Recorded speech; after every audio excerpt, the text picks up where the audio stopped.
Bem-vindo ao programa Condomínio Soluções, o programa que vai ajudar você nas soluções dos seus problemas condominiais. Se inscreva no nosso canal, ative o sininho para receber notificações de novos programas. O tema de hoje é barulho em condomínios. É um tema muito complexo, né? Não é de uma solução tão simples, e eu vou trazer um caso real que acontece muito nos condomínios, que são barulhos de pessoas que andam de salto alto, né? Andam de tamanco e incomodam o vizinho em horários de 5 da manhã, 5 e meia da manhã, né? É um barulho que é difícil de a gente atuar, porque a gente não consegue detectar, né? Até não consegue nem aferir o barulho com aqueles aparelhos de aferição de áudio, né? de ruído. Então fica muito difícil de a gente atuar, porque basicamente tem a reclamação apenas do morador de baixo, né? Não tem como comprovar. E o que fazer nessa situação? Como os senhores atuam nesses casos para que os nossos colegas síndicos possam ter aí uma ajuda? Eu creio que campanhas de conscientização, né, e um contato direto com moradores ajuda muito. Eu acho que nessa questão vale mais uma boa conversa, o relacionamento entre moradores, entre os vizinhos, inclusive, e inclusive o próprio síndico pode interceder nessa conversa entre o vizinho do andar de cima e do andar de baixo. Fazer uma intermediação, né? Exatamente, porque de repente aquela pessoa chegou tarde do trabalho, não se ateve, que está incomodando, tem uma rotina diferente, a pessoa trabalha até mais tarde, quem mora embaixo tem criança pequena e dorme mais cedo. Então não sabemos qual que é a realidade, né, de quem está em cima, de quem está embaixo. E um ponto importante também é sempre a gente se ater, a nossa atuação como síndico não pode se balizar por uma reclamação apenas. A gente precisa estar mais embasados para não dar aquela sensação, o síndico está me perseguindo, o problema é só comigo, e também verificar se aquele morador que reclamou também não é um reclamante costumaz, que às vezes aquela pessoa que reclama de tudo. Então acho que tem vários pontos. Sem tolerância. Exatamente, tolerância zero. Então a gente tem que saber direitinho como originou, o motivo, como está sendo essa conversa, inclusive, entre um e outro, né? O grande problema que eu vejo disso é a subjetividade do assunto. Barulho é uma questão subjetiva. O que me incomoda pode não te incomodar e vice-versa. Eu acho que esse passa a ser o grande desafio da gente. Não só a questão de origem do barulho, quer dizer, você precisa ter certeza que aquele barulho vem de determinado lugar, que ele realmente incomoda para você começar a poder entrar no regulamento interno. Tá? Então, quando você está falando de uma questão subjetiva e um reclamante apenas, você não sabe se realmente ele está reclamando porque o barulho realmente incomoda, porque ele não tem tolerância a barulho, ou pior, porque ele está com picuinha com o vizinho de cima. E não é só o barulho de algumas coisas, você tem às vezes o barulho do cachorro correndo, você tem o barulho da criança brincando, até o cachorro latindo. Hoje em dia, com essa questão de home office, a gente passou a receber reclamações de barulho às 2 horas da tarde, porque a pessoa precisava fazer uma reunião e a criança de cima estava na hora do recreio da sua aula virtual. Quer dizer, tem muito desafio nesse processo. Uma coisa que eu costumo fazer é quando eu recebo uma reclamação que é pontual de um condômino contra o outro, eu mando uma notificação simples dizendo, olha, estão reclamando do barulho. Eu espero para ver como é que a pessoa vai agir, porque geralmente o reclamado vai dizer para você, eu não estou fazendo barulho. Aí o reclamante fala assim, não, eu tenho certeza que é ele. Aí sim eu chamo, procuro fazer uma mediação, já deixando claro para eles que tem uma coisa que muita gente pensa de errado, que mediação resolve todos os problemas, quando na verdade a mediação é descobrir quem perde menos, entendeu? Porque os dois lados têm que ceder. Então aí a gente tem que chamar para uma mediação, para conversar, para que um veja o porquê que está incomodando, o outro entenda o porquê que ele está sendo incomodado, para tentar chegar num acordo. E até nisso, Mauro, você falou da notificação, né? A gente tem uma dificuldade muito grande em relação a essa situação da legislação. Eu tive um caso de houveram várias reclamações registradas, né? Porque assim, a gente tem que tomar muito cuidado com a parte da nossa responsabilidade, né? E aí o que eu fiz? Eu sempre, quando alguém reclama, eu peço para essa pessoa registrar no sistema lá. Fundamental isso. Eu procuro não ter um livro em portaria, porque o livro, todo mundo, você acaba, falando da mediação, você acaba criando mais caso, né? Porque Tá todo mundo vendo, né? O Gustavo escreveu lá sobre o Mauro depois, a Nilvia vai lá e lê e fala pra ele, o Gustavo tá reclamando de você. Aliás, volta e assiste o programa de LGPD, porque o livro de ocorrências também cai nisso, né, cara? Tem essa situação. Também tá.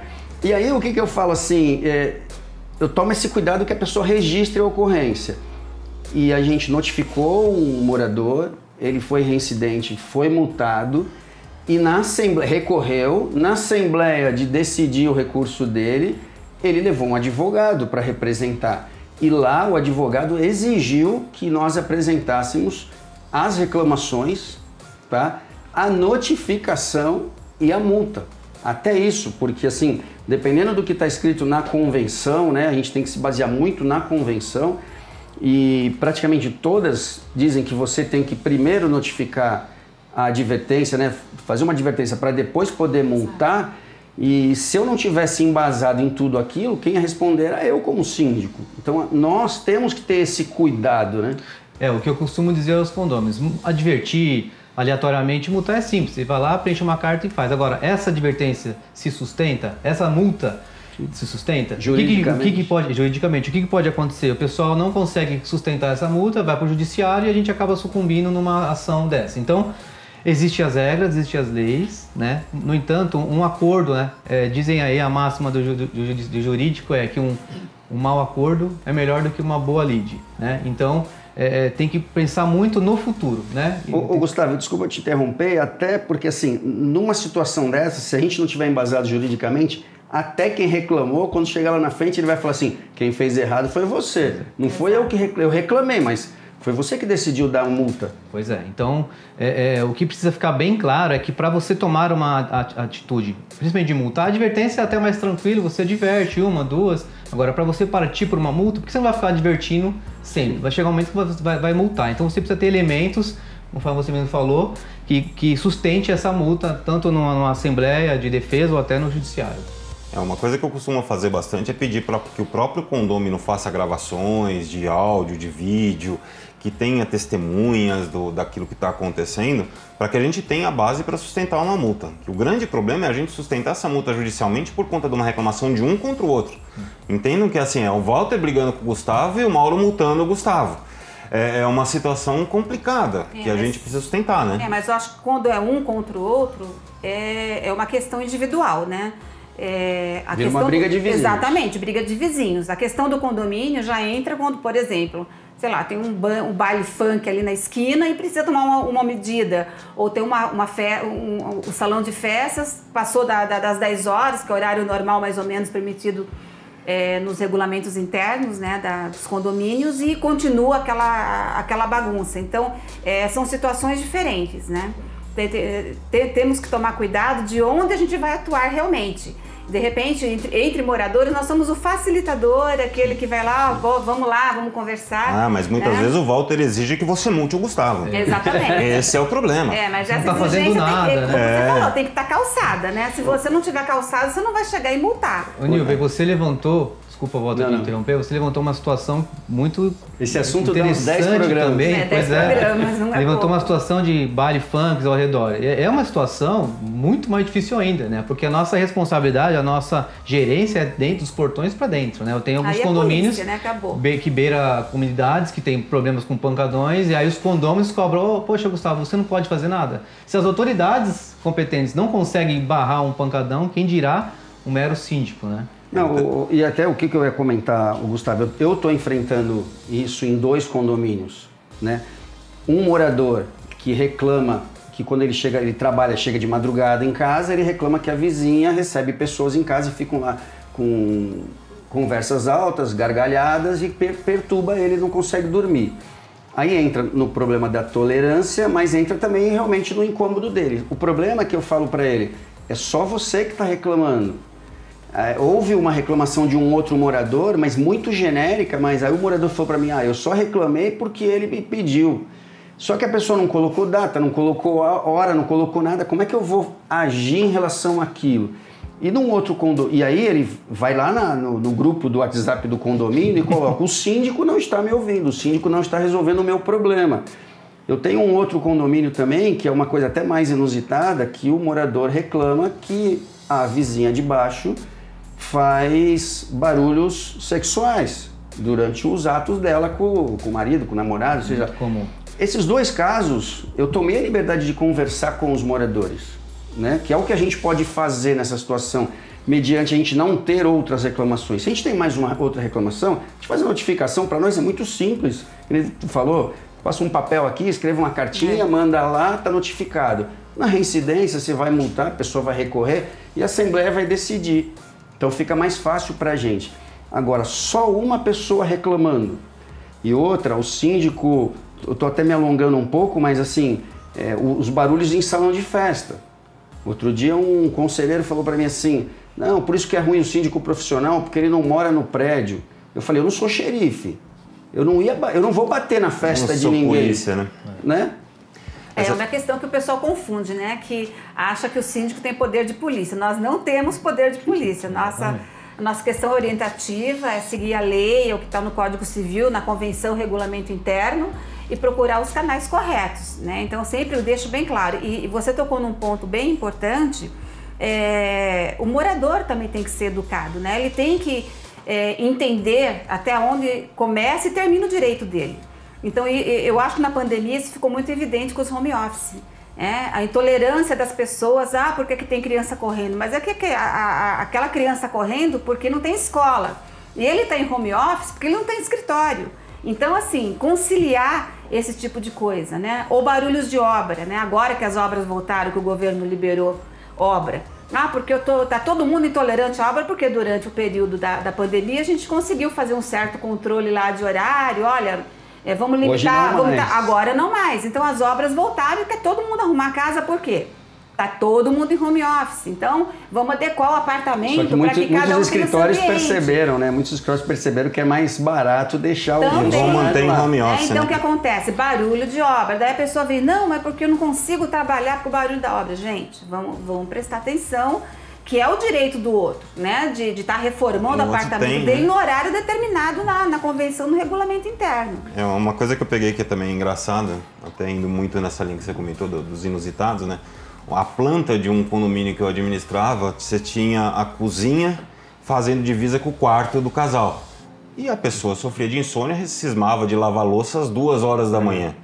Aí o cara reclamava do barulho da pessoa lavando louça às 2 horas da manhã, porque não tinha acústica entre as paredes. Aí você pensa e fica pensando, poxa, como é que eu vou resolver esse processo? Quer dizer, a pessoa que tem insônia não pode mais lavar louça, ou ela só pode lavar louça das 2 às 10? Quer dizer, é um processo muito complexo para a gente gerenciar, e aí a conversa, a mediação, você chama um e fala assim, não dá para você começar a mexer, respeitar teu vizinho um pouquinho e tudo mais, porque você entra na subjetividade do assunto, não tem jeito. Até porque muitos dizem que não estou fazendo nada. Eu só tô lavando louça. Só tô lavando louça, não tô fazendo... Não falam de estar proibido lavar louça no regulamento. Às 2 horas da manhã, né? A pessoa vai lavar às 2 horas. A minha sogra, por exemplo, ela limpava a casa de noite. Era um costume que ela tinha sempre. Mas só que ela tomava o cuidado de não incomodar nem as pessoas em cima, nem as pessoas embaixo. Mas não disseram que ela estava arrastando móveis? Então, essa a questão. Então, e outra coisa, vamos falar agora de uma parte estrutural, né? Como que são as lajes hoje? Vamos falar a verdade, o ruído incomoda, né? Tem casos aí relatados de outros condomínios que o filho tem aula de violão, por exemplo, durante o dia. Normal, só que a acústica é péssima, né? Então qual que é a solução? Já existe até um caso judicial desse, né? Que foi para a justiça, e a pessoa teve que fazer isolamento no acústico, no ambiente que o filho tinha aula, para não incomodar os demais. Mas concorda que é uma coisa normal? Teu filho ter aula de violão dentro de casa? Tu sabe que eu aprendi uma coisa com um morador, um rapaz que morava no meu prédio, uma vez a gente conversando, ele falou assim, não é o condomínio que tem que se adequar ao condômino, é o condômino que tem que se adequar ao condomínio. Que nem essa situação da planta. Eu sei que às vezes pode soar meio chato, meio ruim, mas quando a pessoa foi comprar o apartamento, ela sabia que o quarto dava para a cozinha da outra pessoa. Que isso poderia em algum momento, é que infelizmente, realmente a gente não tem experiência, né? As coisas vão acontecendo, nós mesmos como síndicos, as coisas vão acontecendo e a gente vai aprendendo no dia a dia. Aquilo que a gente fazia, né? Eu sou síndico desde 2014, profissionalmente, aquilo que eu fazia em 2014, eu não cometo mais aquele erro hoje em 2021. Apesar da gente, né, ser passivo de estar cometendo algumas falhas de vez em quando, né? Mas a gente vai aprendendo. E o morador, infelizmente, ele não compra um apartamento hoje, outro amanhã, outro depois. Esse rapaz do sexo, ele está vendendo o apartamento dele. O prédio foi entregue agora em fevereiro. Eu lembrei Ele falou, eu vou vender meu apartamento. Eu lembrei do outro caso também verídico, né? A pessoa comprou o apartamento de frente para a área de lazer e não quer escutar o barulho do futebol, da quadra, das pessoas na piscina. Se ele comprou o apartamento já virado para lá num condomínio clube, por exemplo, ele já tem consciência que ele vai ter que conviver com um barulho normal. Não vou falar que as pessoas vão ficar gritando, fazendo bagunça lá, mas o barulho normal de uma atividade esportiva é uma convivência normal. Então as pessoas hoje confundem também essa questão. É diferente de você comprar uma torre única do lado de um hospital, sei lá, ou um apartamento que é direcionado mais para idoso. É uma outra característica. A pessoa tem que saber o que ela adquiriu, aonde ela está morando, né, e em que situação. Então aqui a gente encerra mais um programa onde nós, Síndicos 5 Estrelas, tratamos das soluções para o seu condomínio. Grande prazer ter você aqui com a gente. Não deixe de clicar no sininho, de curtir, compartilhar o nosso vídeo e tá sempre prestigiando a Conde TV. Também, se você quiser, deixe a sua pergunta nos comentários para a gente já começar a juntar temas para vir discutir aqui com vocês nos próximos programas. Muito obrigado e até a próxima.